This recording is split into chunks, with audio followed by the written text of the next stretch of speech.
We know that we've lost 725 officers over the last 5 years. That is over half the department that is gone. And yes, we've hired quite a few officers. We're still down 375 officers, which still makes a huge impact in our deployed resources.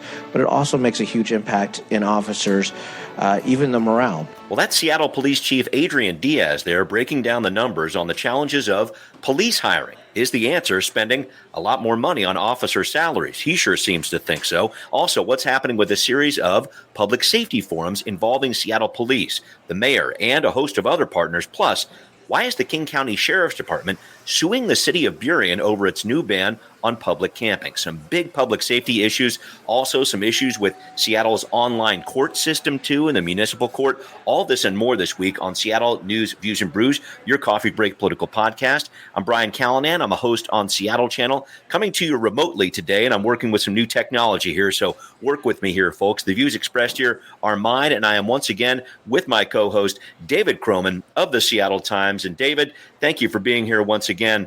I just wanted to make sure I checked in with you on a few different issues. One very important one right off the top here, the bi-monthly chicken check. I believe you had one escape. You had one escape from the hutch at home. How did all this end up? Yeah, well, there's 4 of them, and I let them out sometimes to kind of wander around, and one of them had gone missing, and I thought a coyote or something had snatched. Yeah.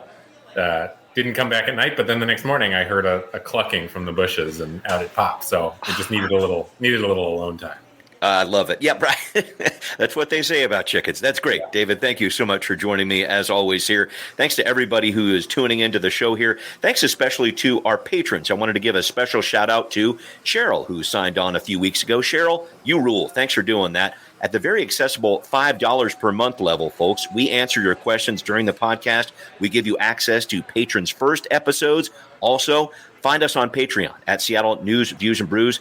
Also, email us at Seattle News, Views, and Brews, spell it out at gmail.com. A big thanks to Converge Media as well. The video version of the podcast airs on Converge Wednesday nights at 7. All right, off we go with Right Here, Right Now. David, I wanted to start with this police recruiting issue. Our police department, in terms of personnel, as reported by the SPD to the city council this week, at its lowest level in 30 years. This was front and center at the council's public safety committee meeting this week, and it very quickly morphed into a police pay scale issue. Those $30,000 bonuses the SPD has been offering for lateral hires, meaning coming in from other departments, apparently are not enough, according to police recruiters. The stats were presented, and Seattle was shown to rank as 15th in terms of officer salaries among our state's largest cities at $83,000 for an entry-level position. Redmond leading the way at $101,000. Chief Diaz says Seattle officers have earned it. They should be the highest paid here. And David, I guess we all know Seattle has had challenges hiring officers. Other jurisdictions have too, important to point out. Is making SPD officers the highest paid officers in the state the answer? This new council certainly seems to think so. What are your thoughts on this? Yeah, I don't know if it's the answer. I mean, there's a reputation to an extent working in Seattle, I think. On the one hand, there's the impression that it's a city that, talked about defunding the police. On the other hand, internally, there have been some complaints of cultural issues and leadership. That said, I think the fact that it doesn't pay as well, if you're talking about the difference between Redmond and Seattle, that's almost $20,000 difference. Suddenly, offering a $7,500 hiring bonus doesn't look that good, because if you go to Redmond, you just get $20,000 off the bat.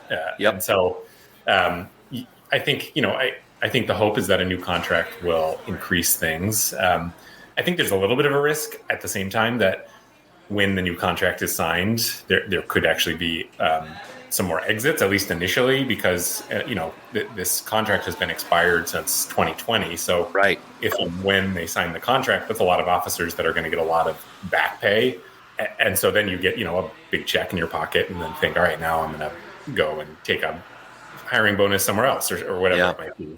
That said, as far as recruitment goes, I'm sure that will at least play a role. Yeah.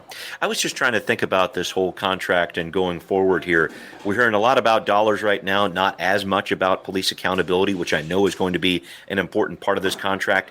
How do you think this council is going to be able to balance those two things? Because that's the crucial thing here. You want to make sure that your officers feel respected, paid properly, certainly, but you want to make sure that there's also accountability in place, because remember, we're talking about a police department that is still under a federal consent decree for the way that they use force. I just wanted to make sure I brought up that part too. Yeah, it's really interesting. I mean, it's sort of this is kind of like a three-body problem. It's sort of hard to figure out how to satisfy everything because, this city council is, I would say, extremely unlikely to vote down a contract. I mean, they were elected in part to, increase the size of the police department. Yep. And so, voting down a contract is probably not something that they'd want to do. Right. That said, the police department, and the Seattle Police Officers Guild knows that accountability is going to be important. And so I think they're going to try and probably leverage that into higher pay. But we know from experience that the federal judge in the consent decree case really hates the notion of pay for accountability and has brought that up a bunch of times. And so for, I think, the consent decree to finally disappear, this contract is going to have accountability measures in it that satisfy that judge, because the last contract did not. He was very critical of what that had done for accountability, and is basically why we're still under the consent decree. So getting to a point where the Seattle Police Officers Guild is happy, the Seattle City Council is happy, the mayor is happy, and the judge is happy, that's a pretty narrow, that's a pretty tough needle to thread. Right. This contract is not just about this idea of officers being paid more. I just wanted to make sure I made that point clear. But this is going to be an interesting discussion over the next couple of months here. But clearly, the SPD laying some groundwork here for higher pay for its officers. So we'll see how that plays out over the next couple of weeks and months here with public safety, the committee, with the city council, and all the other issues there too. I did want to talk about another interesting public safety development this week with you, if I could, David. The mayor, the police chief, the fire chief, the chief of the new CARE department, that alternative response program, human services, they're taking their act on the road. This is a public forum happening this week at the Seattle Public Library on Thursday evening, a moderated discussion with the mayor, then a chance for members of the community to sound off about public safety issues.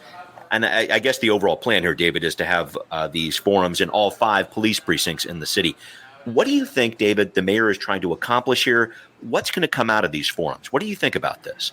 Yeah, I don't know that anything specific is or is expected to come out of them. My guess is, this council and this mayor has ran on being responsive to constituents, and public safety. And I think, clearly it works. They all won election and City Hall is the way it is. And so my guess is it's sort of part of that. They don't want the public to, because when you're elected, you get a little bit of a honeymoon period, and then people start getting critical. I think by kind of showing that they're out there and doing these visits and hearing people's concerns about public safety, the hope is, my expectation would be to kind of extend that honeymoon period a little bit, give the sense that they're working. I mean, because it's not easy. I mean, just because you have a new city hall doesn't mean that a lot of the public safety issues that people are concerned about are just going to disappear overnight. Right. If you make it look like you are out there and hearing people and actively working on the issue and give people, frankly, a venue to vent. Yeah, that's what it's going to turn into for sure. Yeah. I see that too. And making sure that people feel listened to. I think that's an important part of this too. I'm excited to see what comes out of this, but I did want to point out something that was interesting to me. Just the players who are not part of this forum, including the Seattle Municipal Court. You've been writing a lot about those guys. We're going to talk about them later in the podcast. I'm thinking about the King County Jail, the city attorney's office. I feel like they're critical players in this whole public safety forum, or this whole public safety space too. Maybe including them would make things too complicated. I'm not quite sure. But I did want to bring that up. What about the players who are not going to be at this forum? And any thoughts on that piece of it? Yeah, and I saw somebody bring up, traffic safety. Right. Part of it too. There's a lot of different definitions of public safety. I think in this context, it's about police, but lots of people would disagree that is where it ends. Yeah, it's a good point. And I think it is a complicated issue that, you like you mentioned, the jail plays a factor in how many people can be arrested, and therefore that plays a factor in what's happening with court cases in Seattle Municipal Court, and that who gets released, which cases are we not prosecuting? Right. All those pieces. So yeah, I mean, it's a chain, and you're right. I think it's interesting that the chain is not complete here. Part of why it makes me think of it as in some ways a political tour, and more than anything, a listening tour, a show of being out in the public. So yeah, I mean, that's a good point. Yeah, we'll see. I think it's going to yield some good information here. But again, there are some players who are not there. I'm very interested to hear what kind of public feedback comes from this, and then eventually what comes out of all this, how the mayor listens and how he responds to it and how the city responds to it. But thank you very much for going back and forth with me on that, David. All right, I wanted to talk about something up next, a very strange situation breaking down in Burien as the King County Sheriff's Department is now suing that city over its new and extended ban on public camping. What's happening here? We're going to break it down. Coming up on Now Hear This. There is a battle brewing between the King County Sheriff's Department and the city of Burien. The Sheriff's Department is contracted to supply public safety services to that city, but Sheriff Patricia Cole Tyndall says the recent expansion of a public camping ban that Burien passed is unconstitutional. She wants a U.S. District Court judge to rule on it, and until then, the Sheriff's Department will not be enforcing this law. Since no law enforcement officer or agency is authorized to enforce an unconstitutional law, I directed King County deputies not to enforce the emergency public camping ordinance until those legal questions could be resolved. And the city of Burien has responded, saying its city attorney feels confident about the constitutionality of this law. But this is really a first in King County history here, a sheriff suing a city like this. And David, as I understand it, what set this off was a vote on March 4th in Burien, where the city added more restrictions to its camping ban, adding a map that identifies buffer zones where people are not allowed to sleep near schools, libraries, other sensitive areas. What do you make of what's happening here with the sheriff's office?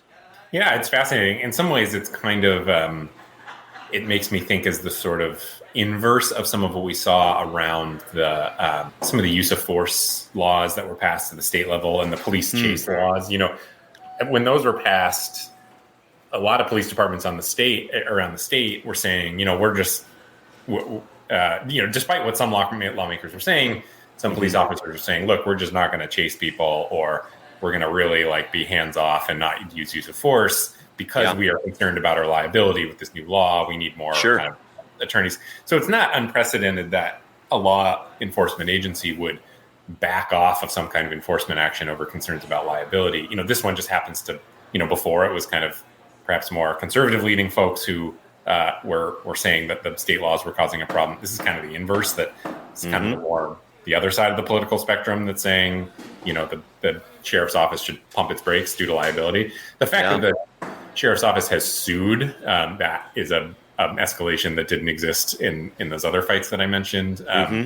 But it does kind of go to show, I don't know exactly the state of the legal arguments around camping bans at this point, but, I think City Attorney Davison had filed a amicus brief urging a ruling. I mean, there's a lot of cities, especially as the pendulum has swung a little bit to the more moderate side along the West Coast. There's a lot of cities that are looking for more guidance on this, and I think, frankly, want to take a heavier hand on encampments. And, this is a clash of that.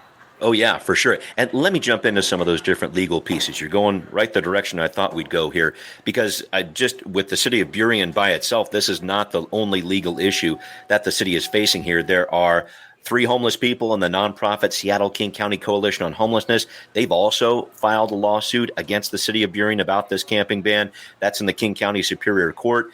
And I'm just trying to wade through all this because it sounds like with this sheriff's case, the U.S. District Court could issue a ruling on this as early as April. But then you talk about all the other legal stuff going on here, all these other cities involved. Basically, overarching all of this is this U.S. Supreme Court case on homelessness, Johnson versus Grants Pass. It speaks to this idea of criminalizing sleeping outside. I've done a little bit of research on this. It sounds like there are arguments there expected at the end of April, could have a ruling in June or July. I guess I was just trying to look at this from as much of a pragmatic standpoint as I can. Do you wait for that Supreme Court case to make a decision here? Do you wait on the U.S. District Court? It just seems like a really long time to leave cities like Burien in this interesting legal limbo. Yeah, I don't know what the kind of legal calculation is on this. I mean, this is why they have attorneys on staff. That said, it's not like disputes over this can go any higher. Right. They're at the Supreme Court. So I think it's going to be these kind of one-off fights that Burien thinks we can go forward with this until we are told otherwise. The sheriff's office said we're not going to do anything until we're told otherwise. So yeah. I think this is why it's kind of interesting to be in this limbo period where we know we will get a decision on this eventually. In the meantime, it's kind of just each jurisdiction for itself. It feels like that. And with Burien, I mean, the tents are starting to come back in areas of downtown where they were not before. And I think that's the concern, certainly, of people in Burien, is without this law in place that, or at least officers enforcing it, I should say, they're not going to get much relief from seeing that type of activity there. And I know that's a concern. And I think it makes for an interesting friction between the city of Burien and King County as well, from what I understand from some of the articles put out about this, including in the Times. This idea that, all right, if you're not going to do this for us, King County Sheriff's Department, then guess what? We're not going to pay the amount that we owe you every month for this type of public safety protection. I mean, that's where it gets really interesting to me, these cities and the county getting in that kind of friction. Any thoughts on that piece of it? No, I mean, that's exactly right. I don't really have anything to add to that, but it creates a messy situation for sure. Yeah, for sure. Well, messy situations, we got a few of them, and I wanted to talk a little bit more, David, about what you've been covering with the municipal court in the city of Seattle, because this one is crazy messy. Just going into some of the details here. So you recently wrote about this, a major issue for the Seattle Municipal Court. So the court has this new $54 million whiz-bang system intended to streamline its many cases, but the rollout has been bumpy, to say the least. You were reporting, David, that attorneys are actually writing things down with pen and paper rather than using this electronic system here. What's going on? Yeah, this court system was a long time in the making. I mean, they started talking about this in 2017. Actually, originally it was supposed to come online in 2021. Mm-hmm. This was originally going to cost $37 million. It ended up costing $54 million and was 3 years late. I mean, which kind of goes to show the complexity of something like this, because, this isn't just like a Facebook page or whatever that you're making. Right. A system that has a public facing aspect to it, but it also has an internal part where attorneys are sharing highly sensitive documents. Including, around domestic violence restraining orders or whatever it might be. Right. You want to make sure the thing is in tip-top shape. So far, though, attorneys got warning that there was going to be this rollout, but on both sides of the aisle, defense attorneys and prosecuting attorneys, it's been just a lot worse than they were expecting. They haven't been able to access documents filed by, opposing counsel. They haven't been able to really access the history of clients. So, they don't know, for example, if somebody has an outstanding warrant or whatever it might be. They're just having a really hard time finding these documents, which means, a lot of attorneys are taking the paper route or, needing to go and find paper documents on this stuff. Yeah. It's really slowing down the process a lot. The municipal court saying, look, we knew this was going to be a bit messy. We gave you a heads up.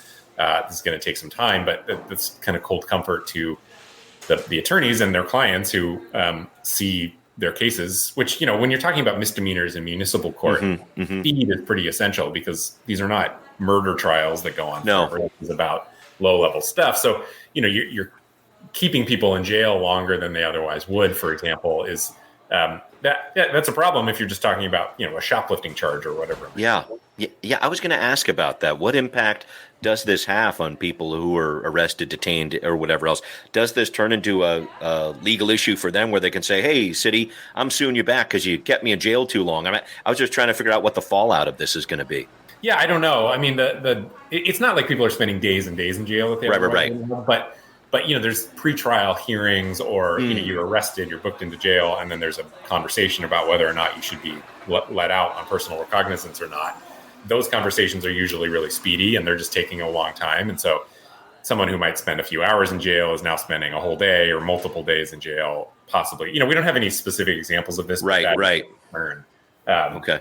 And, I think more importantly, it's just the Seattle Municipal Court is already slammed by a lot of cases, and it's churning fairly slowly. There are some other kind of political Yeah, we mentioned that judge from last week. Yeah, that was on the podcast. Not hearing criminal cases, right? Mm-hmm. And so just anything that kind of slows that turn even more is a cause for headache. I guess just to wrap this up, David, do you have a sense that this is one of those growing pains type of things, and we'll see a remediation to this in a couple of weeks? Is it going to take longer? Do you have any sense about that? I don't. I mean, I think a lot of attorneys, and maybe this was just failure of communication, a lot of attorneys thought this would be a couple days that they'd have to deal with this. It's turning into weeks at this point. The system will go, I haven't checked today, but at least the public-facing side of it for a few days was just gone. It wasn't there at all. Wow. Which is not what you want to see. So I don't know how long it's going to drag out for. I would say already it has gone on longer than a lot of attorneys were expecting. Yep. Well, this is going to be something that you're going to be monitoring. Looking forward to seeing more reporting on that, and we'll keep an eye on it with the podcast as well. All right, well, coming up, what's it like serving as a council member and running for office at the same time? What's next for Tanya Wu as she launches her election campaign just a few weeks after being selected for the job? We're talking more about that coming up on What's Next. And folks, I just wanted to let you know we are going to return the segment of the show where we actually answer your questions you might have about local government. You ask, we answer, but we do need your emails. Please send them in. We have a good one, I know, for next week, but we need more in the pipeline. So please write to Seattle News, Views, and Brews, spell it out, at gmail.com. And thank you very much for your input. But David, I want to talk to you about Tanya Wu. She launched her election campaign last week, and this is about 6 weeks following the time she was sworn into the job in citywide position 8. You wrote about this in the Seattle Times, and I thought it was an astute observation. She could almost be in semi-permanent campaign mode for almost the next 3 years. Break down this timeline for us. Yeah, so we know she ran last year and lost to Councilmember Morales, so that's about a year of electioneering. She then is appointed to fill Councilmember Teresa Mosqueda's vacant seat, therefore triggering this special election that she announced her candidacy for yesterday. Mm-hmm. That will be in November. If she wins that, she will then have to run again in 2025, which is the time that the seat is up for election again. So, if she loses this time, I think that'll probably be the end of it. But if she wins, and if you're an incumbent, you got a good shot. Yeah, your chances are decent at least.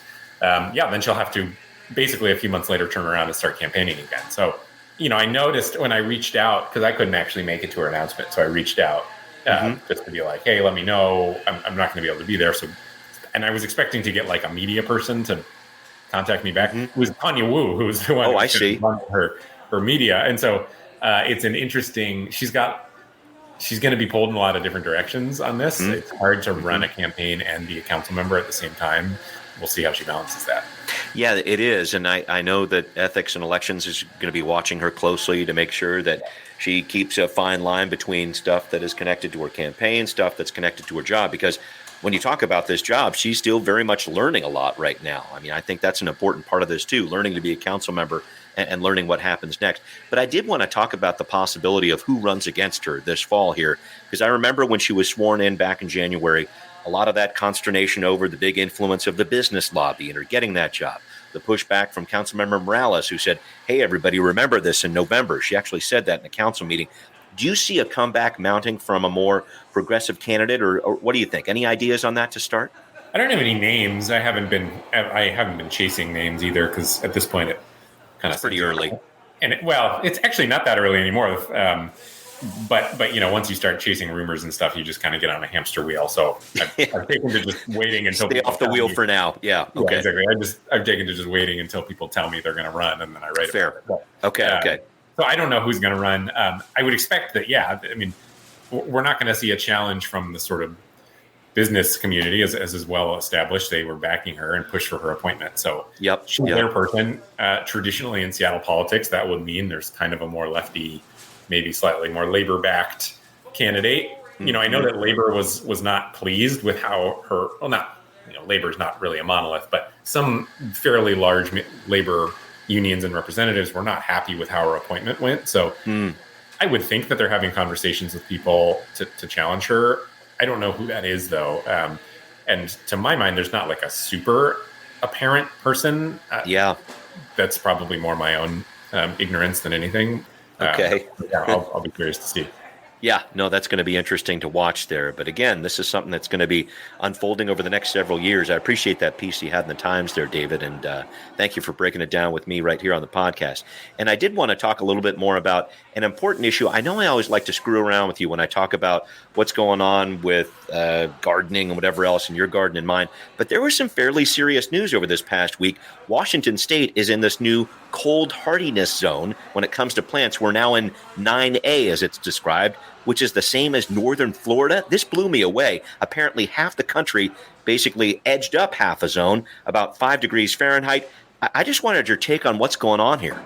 Yeah, I mean, it's interesting. I'm a gardener, and whenever I try to take hints from, for example, when you start your plants, when you start your seeds, when you put them outside, what kinds of plants do well, you look to your zone, and there's sort of a general guidance. And until recently, we have been zone 8B. And so I've been taking my guidance from all the zone 8B guides. The thing is, over the last 3 or 4 years that we've been really serious about gardening, I have often felt that it wasn't totally right. That I would put plants out too early and they would frost over, or, things never quite lined up in the way that I wanted to. So the fact that we have made the shift is interesting. It's also, if you're paying that close attention to seasons and when things are changing, you start to become acutely aware of, shifts in the climate and shifts in the weather. And I would say that my observation is that last years have been much more extreme, a lot hotter and a lot colder. And so I think it's an appropriate change. I think it could actually use more coverage. I think there's probably some climate change questions here.